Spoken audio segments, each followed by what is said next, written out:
All right, ready to dive deep. Today, it's Eckhart Tolle and the power of now. Yeah, should be interesting. We've got some good excerpts lined up, hitting Yeah. those key chapters and ideas, Uh, really trying to break it down, make Tolle practical. Love that. Make it useful. Exactly. And, Tolle doesn't mess around. He opens with his own awakening story. But yeah, intense. Right. He's like, I can't live with myself anymore. Heavy stuff. Definitely. I think a lot of people can relate to that, though. Maybe not so dramatic. Yeah, that feeling of hitting rock bottom, needing a change. Totally. And for Tolle, this inner struggle, this feeling of being divided, it leads to a huge shift. He starts questioning, like, who's the I in all this? Deep stuff. Yeah. And he ends up in this profound stillness. He talks about a vortex of energy, like almost getting pulled out of his own head. And then he wakes up to birds singing, but not just any bird song. He says it was like diamonds singing. Diamonds. Wow. Quite the image, right? What do you think he's getting at with that? Yeah, what's with the diamonds? I think he's trying to show us the power of being present. When you're truly in the now, everything just comes alive. Even something ordinary like birdsong becomes vibrant, fresh. Yeah, like a reset button for how you see the world. Exactly. And that's where his idea of you are not your mind comes in. Oh, right. He's saying the mind, the way we use it anyway, is a big source of suffering. Huge. Yeah. He even says something like 80 to 90% of our thoughts are useless, even harmful. Seriously, that much? That's what he says. He compares it to a dog, obsessed with chewing on a bone, even after the meat's gone. Haha, okay. Yeah, I get that. Stuck in those thought loops. Yeah, chewing that bone I know, I get stuck in my head sometimes. What about you? You ever catch yourself in those mental loops? all the time. It's so common. And that's why Tolle is all about living in the now, breaking free from what he calls psychological time. So psychological time, what's that exactly? It's that thing our mind does, dwelling on the past.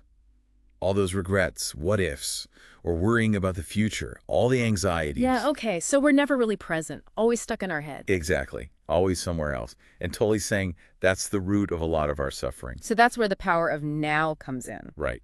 It's the antidote. Okay, so then how do we, escape that psychological time trap? How do we actually experience the now?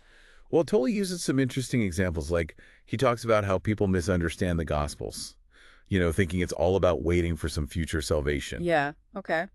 But really, it's about recognizing the kingdom of heaven is within us right now. Huh, He interesting. also uses the example of a flower, just appreciating its beauty.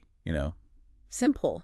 Right. Simple but powerful. Just being present with that flower. Sounds easy, but is it really that easy? I mean, our minds wander all the time. It's definitely a challenge.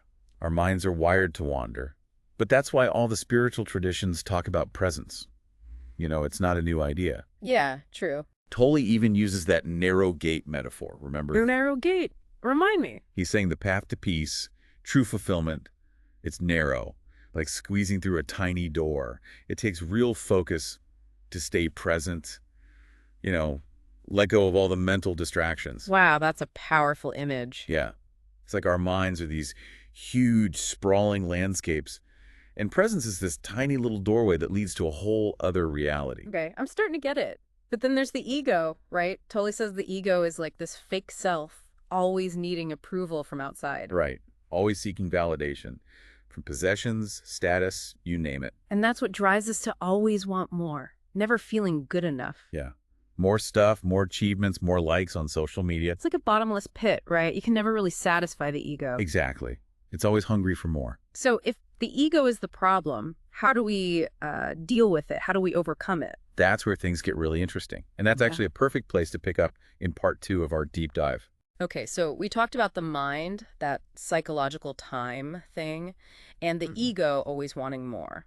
But life isn't always, birds singing and flowers. Right. It's not all sunshine and roses. So what about when things get rough? Exactly. Life throws us curveballs. Big time. We all face challenges, illness, loss, disappointment. Tolle calls these limit situations, those times when, life pushes us to our edge. Yeah, those really tough times. And he's saying those can actually be good for us. In a way, yeah. He suggests that these difficult experiences can actually be catalysts for awakening. Really? It seems kind of counterintuitive. I know, it sounds strange. Yeah. But think about it. When everything's going well, it's easy to just coast, kind of sleepwalk through life. Yeah, you're not really paying attention. Right. But when we hit those rough patches, we're forced to wake up. It shakes you up, makes you see things differently. Exactly. And our usual coping mechanisms, the ego's defenses, they start to break down. They don't work anymore. Right. And in that vulnerability, that's where real transformation can happen. Wow. So it's like hitting rock bottom can actually be a good thing. In a way, yeah. He even uses this example of death row inmates finding peace in their final moments. Whoa, that's heavy. It is. But it really illustrates the point. Think about it. These people are facing the ultimate limit situation. No escape, no future to cling to. Yeah, that's about as limit as it gets. Right. And what Tolle found was that many of them, in that state of surrender, they experienced a profound sense of peace. It's like all the worries, all the stuff we usually carry around, it just disappears. It falls away. They're able to see what really matters. And that brings us to another important concept, surrender. Surrender. That's kind of a loaded word, don't you think? Yeah, I know what you mean. For some people, it sounds like giving up. Exactly. Like you're just resigning yourself to a bad situation. Right.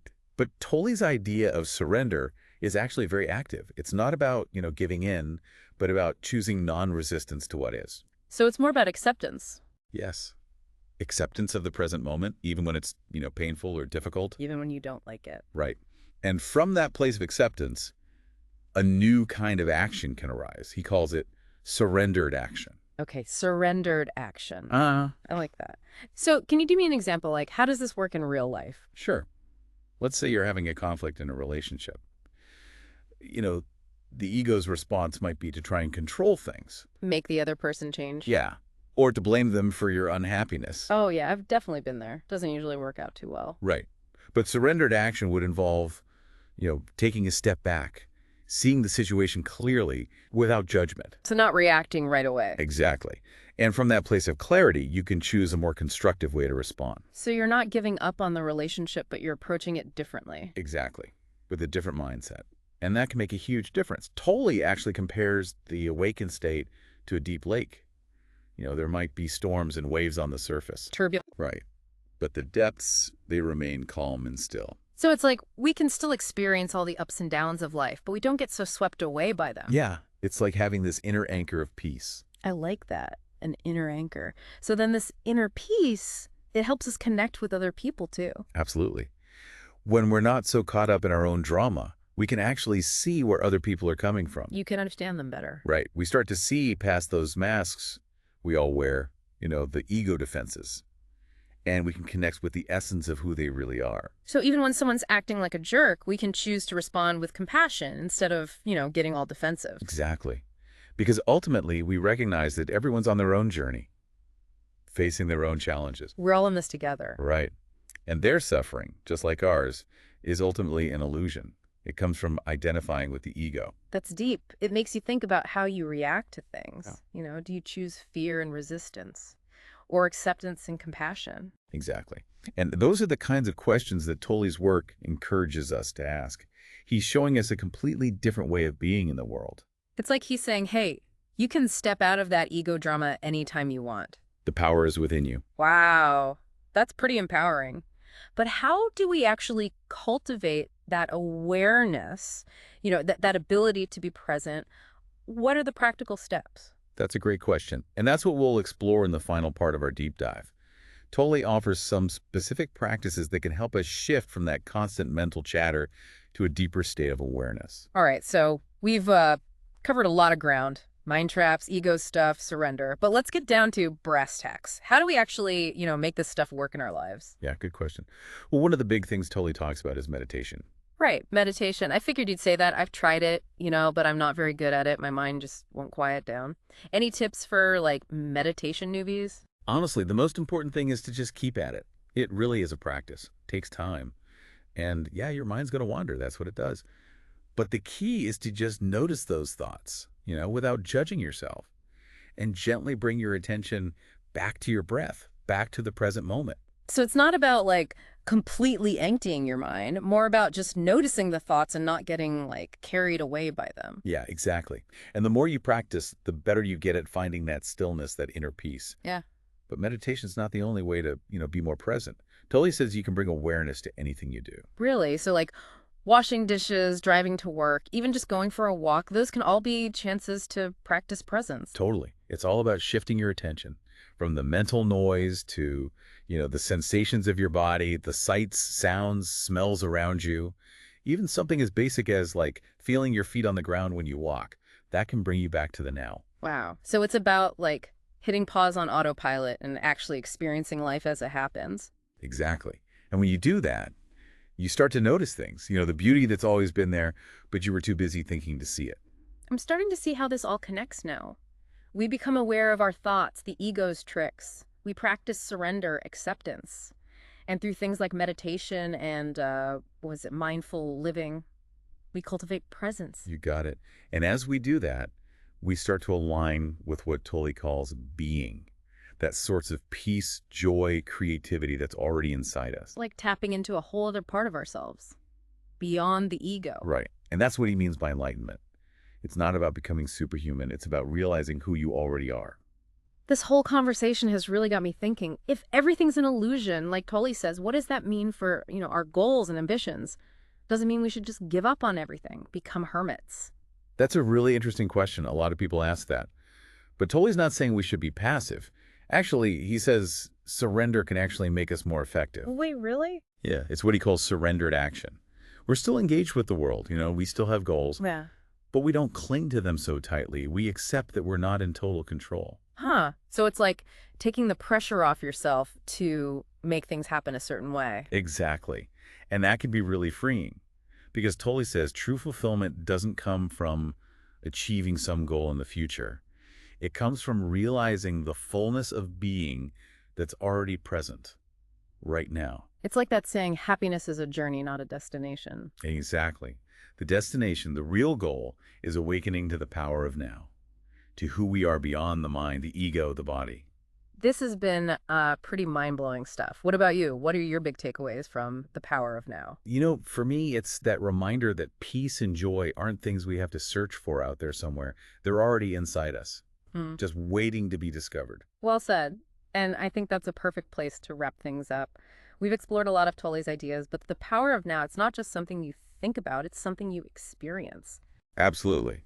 So to everyone listening, take what resonated with you and see how it works in your own life. See how bringing more presence into your day can change how you see the world. You've got the power. Go out there and discover it.